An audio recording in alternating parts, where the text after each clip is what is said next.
প্রিয় শিক্ষার্থীরা, সকলের জন্য শুভেচ্ছা। আমি মির্জা সাখাওয়াত হোসেন, এসএসসি ভোকেশনালের শিক্ষক।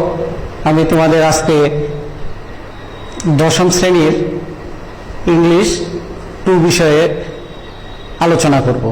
তোমরা ইতিপূর্বে জেনে থাকবে যে তোমাদের ইংরেজি কোশ্চেনটা 3টা অংশ থাকে।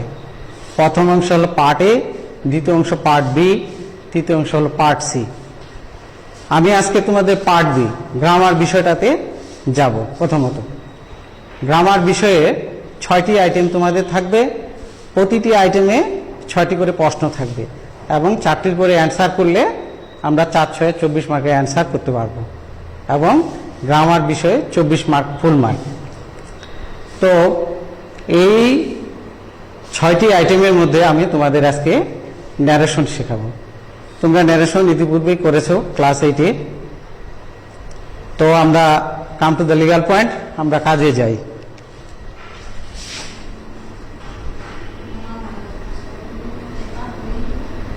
ন্যারেশন, ন্যারেশনটাকে আমরা দুই ভাগে ভাগ হয়। একটা হলো ডিরেক্ট,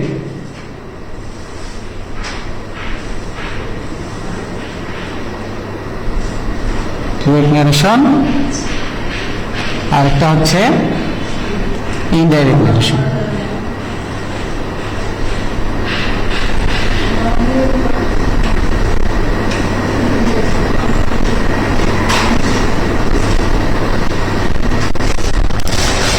তো ন্যারেশন 5টি সেন্টেন্সের আলাদা আলাদা করে শিখতে হয়। তো আমরা আজকে অ্যাসার্টিভ সেন্টেন্সের ন্যারেশনটা করব। Assertive narration, assertive sentence.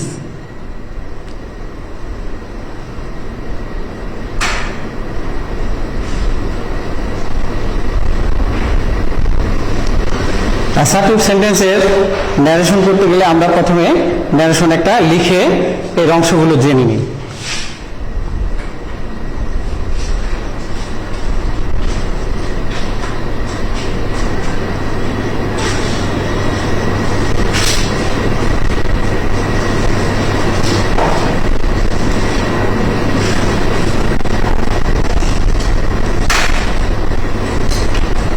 এই কমা কোটেশনের আগের অংশ একটা, কমা কোটেশনের পরের অংশ একটা। কমা কোটেশনের আগের এই অংশটাকে বলা হয় রিপোর্টিং ভার্ব।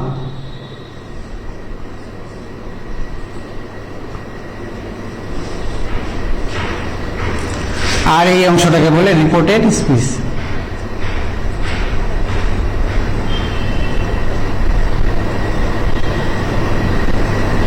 Reported speech. তো অ্যাসার্টিভ সেন্টেন্সে যদি ডাইরেক্ট ন্যারেশনকে ইনডাইরেক্ট করতে হয় তাহলে আর একটা জিনিস খেয়াল রাখতে হবে। এই রিপোর্টিং ভার্ব বলতে আসলে এই শেষটাকে রিপোর্টিং ভার্ব বলে। এই রিপোর্টিং ভার্ব প্রেজেন্ট টেন্স হলে তোমরা নিশ্চয়ই এখানে লক্ষ্য করতে পারতেছো যে নাবিলটা 3rd পারসন সিঙ্গুলার নাম্বার, যার কারণে রিপোর্টিং ভার্বের সাথে কিন্তু এস যুক্ত আছে, শেষ বলা আছে। রিপোর্টিং ভার্ব যদি প্রেজেন্ট টেন্স হয় তাহলে রিপোর্টেড স্পিচের টেন্সের কোনো পরিবর্তন করার দরকার হয় না। তাই আমরা অ্যান্সারটা এইভাবে লিখতে পারি, নাবিল সেজ টু মি। এখানে কমা কোটেশন তুলে দিয়ে দ্যাট বসবি, দ্যাট লিখবো। এখন আমরা আসি রিপোর্টেড স্পিচের সাবজেক্ট কি। রিপোর্টেড স্পিচের সাবজেক্ট হচ্ছে আই। রিপোর্টেড স্পিচের সাবজেক্টটা আইটা হচ্ছে ফার্স্ট পারসন। রিপোর্টেড স্পিচের সাবজেক্ট যদি ফার্স্ট পারসন হয় সেটাকে কাভার করে রিপোর্টিং ভার্বের সাবজেক্ট অনুসারে পরিবর্তন করতে হবে। রিপোর্টিং ভার্বের সাবজেক্ট এখানে কে আছে? নাবিল। নাবিল হলো একজন ছেলের নাম। তাহলে নাবিলটা হলো নাউন, এখানে নাউন না বসায় নাউনের পরিবর্তে এর প্রনাউন বসাবো, তাইলে এখানে হবে হি। তারপরে আসি আমরা সাহায্যকারী ভার্বটা, এখানে কি আছে? M.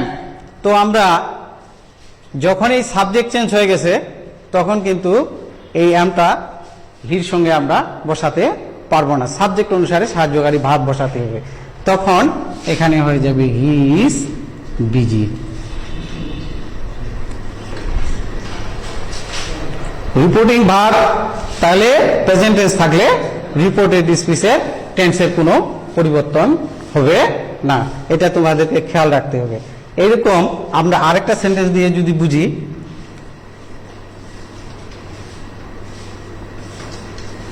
she said to me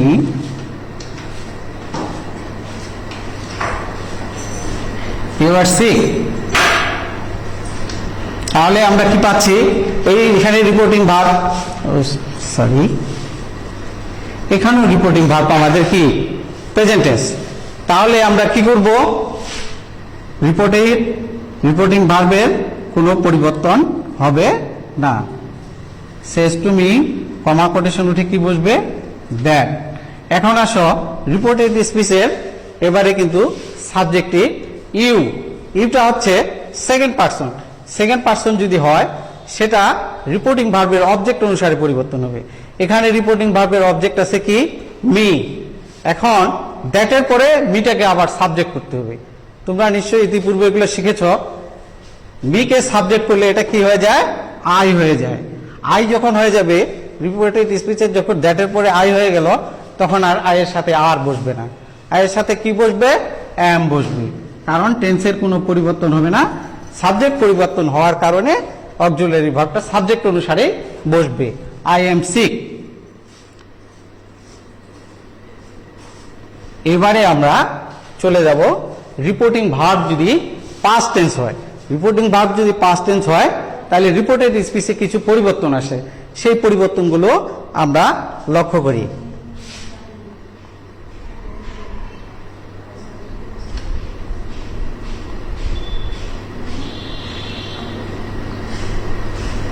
reporting verb past tense হলে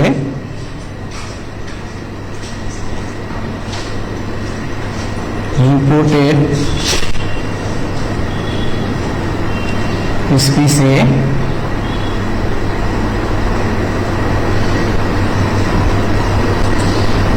লিখিতভাবে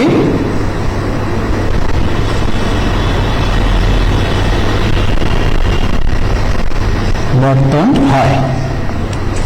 যেমন এম ইজ,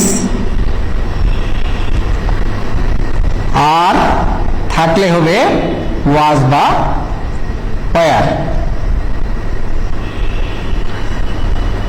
হ্যাভ হ্যাজ থাকলে হবে হ্যাড। ওয়াজ ওয়ার থাকলে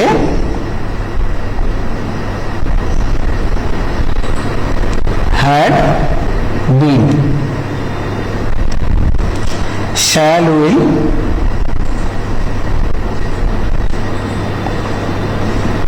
থাকলে হবে শুড উড। এছাড়াও আরো কিছু পরিবর্তন হয়, সেগুলি আমি লিখছি। যেমন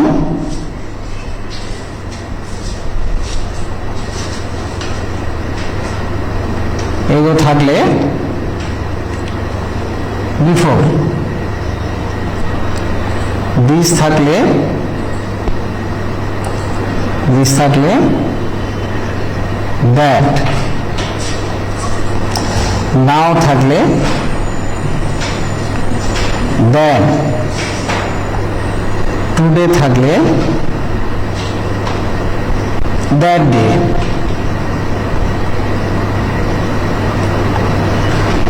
টুমরো থাকলে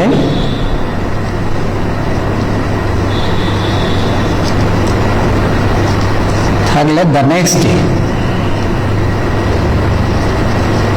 নেক্সট ডে। এরকম ইয়েস্টারডে থাকলে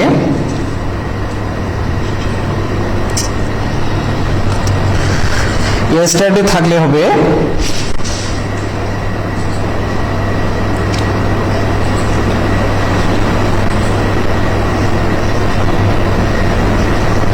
yesterday থাকলে হবে the previous day।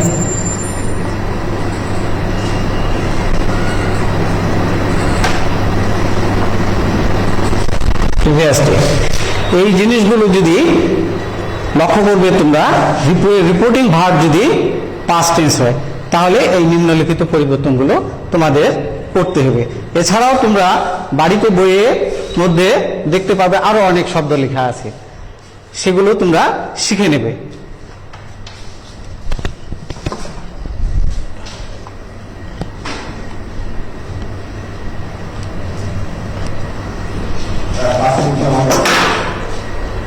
এবারে আমরা এর কিছু ব্যবহার শিখি। যেমন প্রথমেই আমি লিখেছিলাম Nabil says to me I am busy. এবার যদি সেই সেন্টেন্সটাকে আমি লিখি নাবিল সেজ টু মি, তাহলে এখানে আমাকে পাস্ট টেন্স করতে হবে। এই রিপোর্টিং ভাবটাকে কি পাস্ট টেন্স নিয়ে আসতে হবে। সেড টু মি হবে, কমা কোটেশন দিয়ে দিব I am busy। এবারে রিপোর্টিং ভার্ব পাস্ট টেন্স হয়ে গেলে যদি রিপোর্টিং ভার্বের অবজেক্ট থাকে তাহলে সেড টুটাকে পরিবর্তন করতে হবে। সেড টুর পরিবর্তে লিখতে হবে কি নাবিল, সেড টুর পরিবর্তে লিখবে টোল্ড, টোল্ড মি, কমা কোটেশন উঠে হবে তুলে দিয়ে দ্যাট। আর আগের মতোই আইটা যেহেতু ফার্স্ট পারসন তাহলে নাবিলের পার্সন অনুসারে পরিবর্তন হবে।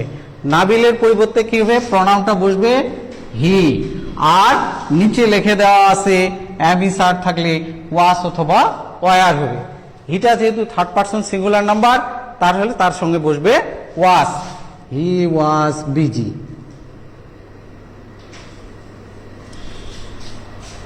নেক্সট আমরা আরো উদাহরণ দিতে পারি।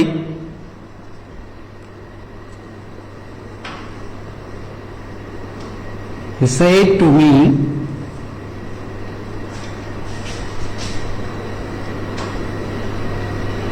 you are reading now.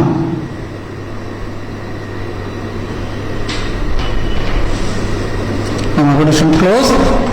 তাহলে এখানে আমরা দেখতেছি রিপোর্টিং ভার্বটা কি পাস্ট টেন্সে আছে shed.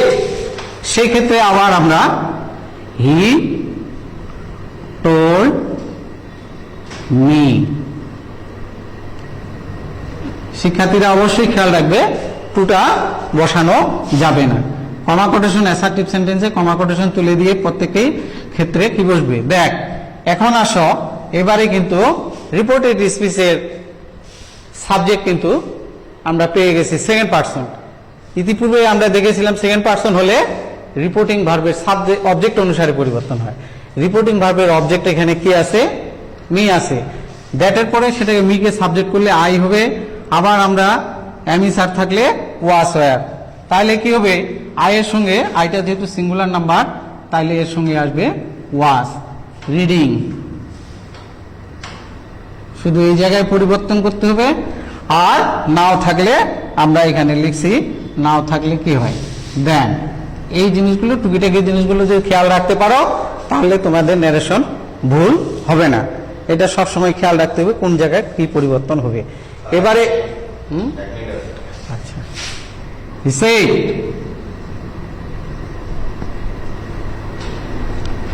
I am sick today. I am sick today. তো এই জায়গায় আসে একটা জিনিস পরিবর্তন লক্ষ্য করতে পারছো নিশ্চয়ই। রিপোর্টিং ভার্বের সাবজেক্ট আছে কিন্তু রিপোর্টিং ভার্বের অবজেক্ট নেই। যদি রিপোর্টিং ভার্বের অবজেক্ট না থাকে তাহলে এই রিপোর্টিং ভার্বটাকে চেঞ্জ করার টোল করার কোনো দরকার নেই। তোমরা সেটটাকে সেট লিখবা, কমা কোটেশন দিয়ে দ্যাট লিখবা। আর আইটা যেহেতু ফার্স্ট পারসন রিপোর্টিং ভার্বের সাবজেক্ট অনুসারে পরিবর্তন হবে। এখানে হি আছে, হি বসবে কারণ হিটা প্রনাউন। এমিসার থাকলে ওয়াস ওয়ার, তাহলে হির সঙ্গে ওয়াস সিক। আর টুডে থাকলে দ্যাট ডে, আর নিচে লেখা আছে টুডে থাকলে দ্যাট ডে হবে।